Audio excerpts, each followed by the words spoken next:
Por la señal de la Santa Cruz de nuestros enemigos, líbranos, Señor Dios nuestro, en el nombre del Padre, del Hijo y del Espíritu Santo. Amén.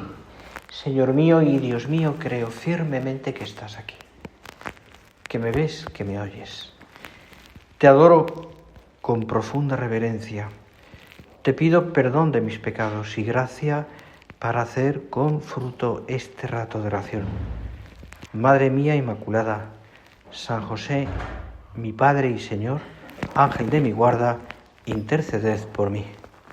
Hace unos días, seguramente, recordarás, en una de las, no sé si era un domingo o era un día de diario, un día de cada día, como dicen en Barcelona, pues escuchamos, y lo has leído muchísimas veces, del Evangelio, ese capítulo que lo narra San Mateo con más extensión y los demás evangelistas también con no tanto detalle, pero también que es como yo diría el centro de la predicación del Señor, del Evangelio, que son las bienaventuranzas. Es el tema de nuestra meditación primera de hoy, ¿no? Las bienaventuranzas. Y esto la recuerdas bien, como el Señor va describiendo a través de no parábola, sino discurso, va describiendo pues algo que para quienes le escuchaban era algo sorprendente, porque la predicación que hasta entonces había habido y que escucharon también, lo que la Sagrada Escritura ellos habían leído tantas veces, pues no hablaba de esa manera, sino que Jesús innova una manera de predicar, de decir las cosas que sorprende por lo que contrasta y sorprende también porque no estaban acostumbrados a escuchar así aquellos hombres. De hecho, esas bienaventuranzas, y te repito, te resumo, ¿no? Pues algunas de ellas, o sea, simplemente para recordarlas, cuando dice el Señor: bienaventurados los pobres de espíritu, porque de ellos es el reino de los cielos; bienaventurados los que lloran, porque ellos serán consolados; bienaventurados los mansos, porque ellos heredarán la tierra; bienaventurados los que tienen hambre y sed de justicia, porque ellos serán saciados; bienaventurados los misericordiosos, porque ellos alcanzarán misericordia; bienaventurados los limpios de corazón, porque ellos verán a Dios; bienaventurados los pacíficos, porque ellos serán llamados hijos de Dios. Y acaba diciendo: bienaventurados cuando os injurien, os persigan y os calumnien de cualquier modo por mi causa. Alegraos y regocijaos, porque vuestra recompensa será grande en el cielo. Estas palabras dejan una profunda huella en el corazón de quienes le escuchan al Señor. Y siempre, al escuchar los cristianos estas palabras, nos hemos sorprendido porque habla de algo que así, humanamente hablando, es complicado entender. ¿Por qué son felices? Porque la palabra bienaventurado significa eso. Bienaventurados son felices los que lloran, o los que sufren, o, como habéis escuchado también, o los pacíficos. ¿Por qué los que tienen hambre y sed de justicia son bienaventurados? Es como algo que contrasta, ¿verdad?, entre lo que significa la felicidad y el camino de esa felicidad. Felices le dice. Claro, es verdad que Dios quiere nuestra felicidad. Es verdad que Dios nos ha creado para ser felices. Y el anhelo del hombre es siempre esa felicidad. Hay gente que nosotros queremos buscarla en la unión con Dios. Hay otras personas que la quieren buscar o que pretenden buscarla en otras cosas que de alguna manera les satisfagan. Quizás porque les falta la fe o porque han perdido quizás el norte o lo que sea, y la buscan de otra manera.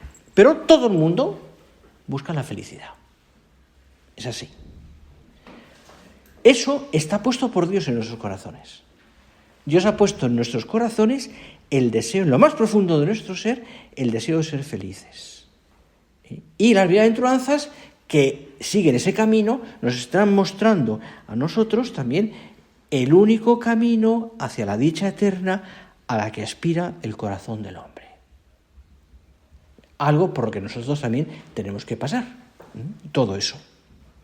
Una dicha que no se encuentra solo al final del camino, en el cielo, porque el Señor es verdad que quienes queremos seguirle concede una cierta dicha aquí en la tierra.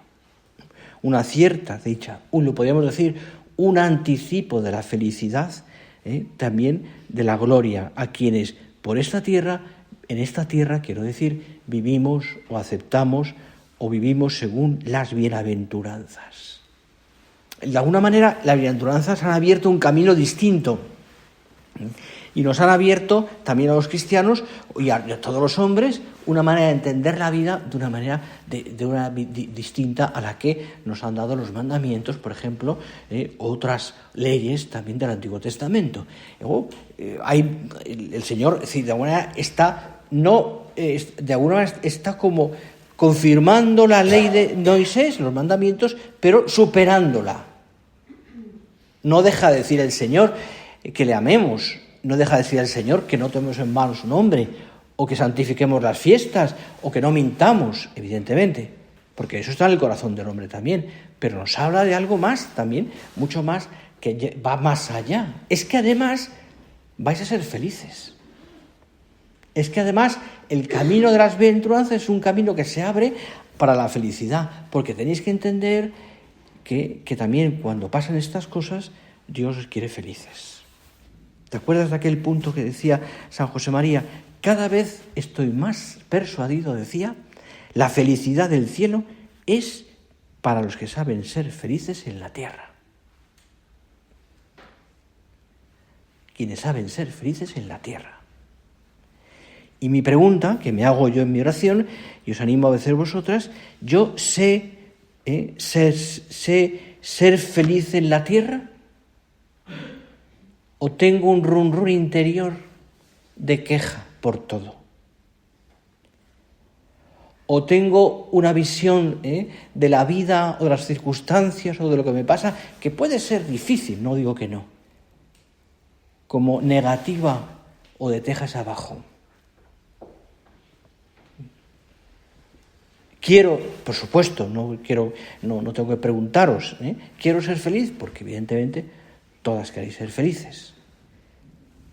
Pero ¿entiendo la felicidad como me la está explicando el Señor? ¿Entiendo que se puede ser feliz siendo pobre de espíritu, limpio de corazón, pacífico, perseguido? Y lo entiendo también desde ese punto de vista o desde esa perspectiva que el Señor me abre y que tiene una clave en todo lo que os he leído. Porque la clave es ¿por qué tengo que seguir ese camino? Es decir, ¿por qué voy a ser feliz de esa manera? Y dice el Señor al final, habéis escuchado, por mi causa. Por mi causa. Yo diría que esa es la clave para entender bien las bienaventuranzas. La clave es mi causa, por mí. Podríamos decir, si queréis de otra manera, la clave es el desprendimiento por amor, la mansedumbre por amor, el sacrificio por amor, la castidad por amor, por el amor sobrenatural a Dios y a los demás, que es el Espíritu Santo que se nos derrama a cada uno de nosotros. Así tiene que ser. Esa es la causa. ¿Qué me hace feliz? Y uno puede pensar muchas cosas. Mira, yo soy feliz tomando una cerveza, estupendo. O viendo una serie, tranquilamente en mi casa. Lo cual no es fácil. No es fácil. O soy feliz, me refiero a cosas muy humanas, ya me entendéis, ¿no? Cosas muy, muy pedestres, si queréis, ¿no? Pero seguramente, si te pregunto eso, responderás, para los que estáis con hijos pequeños o con hijos mayores, da igual, soy feliz con mis hijos. Y por supuesto con mi marido. soy feliz viviendo la vida normal. Porque otra cosa no puedo pretender. Pero he aprendido a ser feliz así. Y estoy hablando de cosas muy humanas, de cosas muy humanas.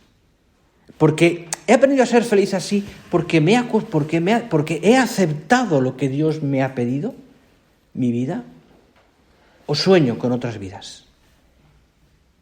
He aceptado lo que el Señor me ha pedido y he aprendido a disfrutar de lo que tengo, de tus hijos, de lo que tienes, de lo que haces, de tu tarea, de tu trabajo profesional, de tu hogar. He aprendido a ser feliz ahí y disfrutando de aquello. ¿O estoy siempre con ese rum que te decía antes, como de queja o de sí, pero?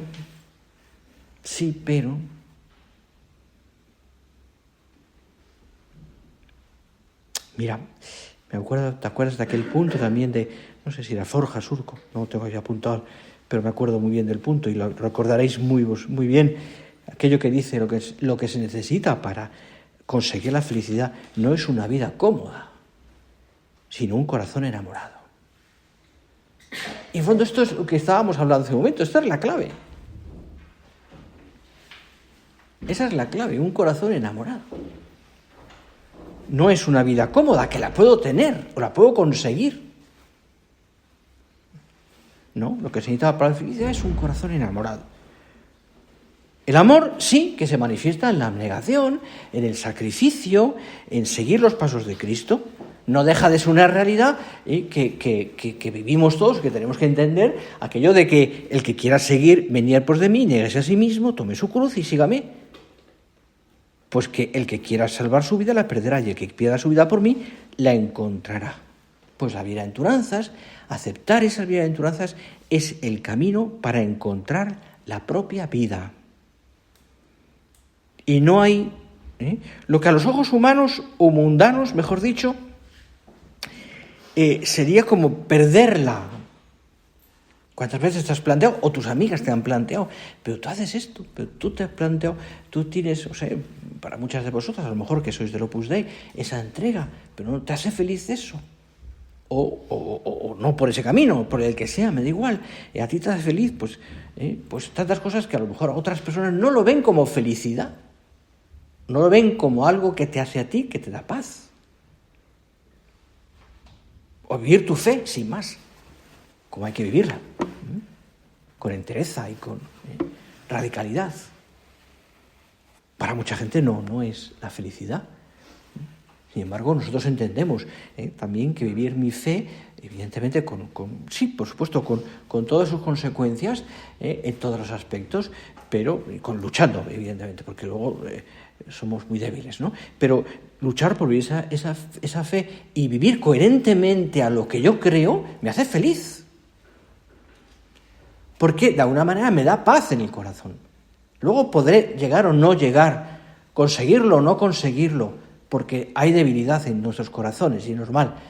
Pero mi idea clave y mi idea clara es vivir esa fe coherentemente. Y eso me hace feliz, porque encaja mi vida. Encaja mi vida con lo que yo hago, con lo que yo creo. ¿Sabes por qué no encajan muchas personas? ¿Por qué no son felices? Porque en el fondo la conciencia que está en el corazón del hombre no se apaga nunca, aunque esté bastante tapada, pero nunca deja de estar la conciencia, porque es algo que Dios ha puesto en el corazón del hombre. La conciencia a una persona que no está actuando bien siempre le dice sí, pero hay algo que no encaja. Que no encaja. Y entonces eso siempre es como algo que me rechina interiormente. Son esas personas que tienen todo o que viven una vida humanamente feliz, entre comillas, al margen de Dios, ¿no? Al margen de Dios, pues evidentemente pues hay algo que interiormente rechina. Rechina. Porque es muy difícil, estar feliz sin Dios. Puede haber una felicidad humana, sí, que dura lo que dura. Pero el corazón está hecho para Dios. Y está inquieto, que dice San Agustín, hasta que descansa en Dios. Y eso es así. Yo puedo poner al margen, hay gente que lo pone al margen a Dios, como decía el otro día un político en el Congreso, hablando de Dios. Y Dios puede con el hombre. Nos vamos a divertir mucho en el juicio final. No sé cómo será, pero puede ser tremendo. Viendo muchas cosas, ojalá, por toda esta gente. Pero al margen de Dios. Rechina. Santo Padre le dijo a aquella mujer, a Juan Pablo II, recé por mi marido, está aquí, que lleva unos cuantos tiempos sin confesarse, por mi marido casi da un síncope, claro. Y el Papa se paró y se le miró con mucho cariño y le dijo, vuelva, se está muy mal ser lejos de Dios. Y es verdad. En el fondo esas personas le rechinan interiormente porque necesitan de Dios. Necesitan de Dios. Hoy escuchaba esta tarde un testimonio de un político, no voy a decir quién, pero que ha pasado unos cuantos años en la cárcel. Y ha pasado después de... No, político no, era un empresario. Y entonces le hace después de salir de la cárcel una entrevista que me ha dejado bastante conmovido, ¿no? Porque en el fondo ha sido el encuentro con Dios en esa situación. Donde se encontró con muchas cosas, peligros de todo, ¿no? Pero un encuentro con Dios, a través de los demás. A veces Dios permite que nos pasen cosas para encontrarnos con Él. A veces Dios permite que nos pasen cosas difíciles de entender. Bienaventuranzas, para encontrarme con Él. Y Dios, como nos quiere tanto, y desde el cielo, perdonad que lo diga así, de alguna manera se ríe de nosotros en el buen sentido de la palabra, permite muchas veces situaciones que nos pasen, que nos sucedan, contradictorias, difíciles de entender, que a veces me duelen, me hacen sufrir, porque eso siempre es camino para encontrarse con Él, para encontrarse con el Señor. Eso es, podríamos decir, como una lógica distinta. Es la lógica de Dios. Dios es así. Dios es así. Las bienaventuranzas nos enseñan una lógica sobrenatural que nos hace, o sea, que nos da un camino de felicidad, edificando nuestra vida sobre, evidentemente, la filiación divina. Soy hijo de Dios, no sobre un terreno movedizo de felicidad o de bienestar material o de éxito o de ilusiones precarias que en el fondo no resisten ante las contrariedades, porque esas ilusiones precarias o felicidad precaria se hunde cuando no hay fortaleza, cuando me falta la filiación divina, eso en el fondo está, hace que se resienta todo.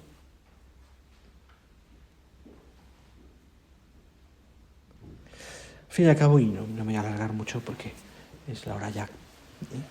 En el fin y al cabo, las bienaventuranzas lo que nos dibujan es el rostro de Cristo. Es el rostro de Cristo. Porque nos están hablando del modo de vivir en medio del mundo. Y por tanto, nos enseñan cómo se comporta un verdadero hijo de Dios. En frases sencillas, ¿verdad?, que entienden los que le escuchan, y entendemos tú y yo también. En frases sencillas, el Señor explica de una manera natural un estilo de vida del Hijo de Dios, que por supuesto excede las fuerzas humanas, sí, pero del Hijo de Dios. Imposible para los hombres, sí, pero no para Dios. No para Dios. Yo te voy a decir, ¿te acuerdas de aquel punto de camino que siempre a mí me ha sorprendido, ¿no? ¿Cuáles son los tesoros del hombre en la tierra? Y va describiendo pobreza, cárcel, frío, hambre, es decir. Y habla de tesoros, ¿eh? Es muy fuerte. Habla de tesoros. Pero lo habla desde la perspectiva de la fe, una persona que tiene fe y por tanto se da cuenta de que esas cosas, que son pequeñas contradicciones, y no tenemos tantas, no quiero tampoco que veáis una visión, don Javier, es que hoy estaba apocalíptico, no es eso, no quiero tampoco, porque no tenemos grandes cruces, vamos a tener crucecitas, a lo mejor en un momento te han dado una cruz más grande, ¿no? Así como aquel que se quejaba, lo leía el otro día, y lo predicaba de la cruz que Dios le había puesto encima, ¿no? Y se queja tanto que el Señor, vale, dice, vente conmigo. Y entonces le enseña una habitación llena de cruces y dice, coge la que tú quieres. Coge una muy grande, pues pesa mucho. Otra más pequeña, dice, hombre, esta me da vergüenza ir con esta tan pequeña, ¿no? Él coge otra que es rugosa, esto me va a hacer daño en el hombro. Y coge otra que se le desliza porque... Y al final coge una y dice, esta me gusta. Y cuando se va le dice, Señor, ¿sabes que has cogido la que trajiste? La misma. Es una historia, ¿no? Pero en el fondo es la que Dios quiere que llevemos. Es la que Dios quiere que llevemos. Es la cruz que el Señor... No son grandes cruces, insisto, ¿no? Pero sí que es el camino que Dios te está pidiendo, nos está pidiendo a todos, a cada uno en su sitio. Que lo entendamos, es decir, en el fondo porque las bienaventuranzas son un bien. Fijaros, la bienaventuranza más bonita, que no está entre estas, pero me parece que es la que cierra y la que completa el ciclo de las bienaventuranzas, es la que recibe la Virgen, ¿no? Cuando le dice a Isabel, bienaventurada tú porque has creído. Porque has creído, le dice Isabel. Es decir, porque en el fondo también pienso que la mayor bienaventuranza es la fe. Es decir, el hombre, la mujer de fe es feliz. Porque vive feliz por la fe que tiene. Y porque se siente y se sabe y vive como hijo de Dios. Que le pidamos a la Virgen, tú y yo, al acabar esta ratito de oración, que nos ayude a vivir así, de fe, de la fe que la Virgen, nuestra Madre, tuvo y nos enseñó.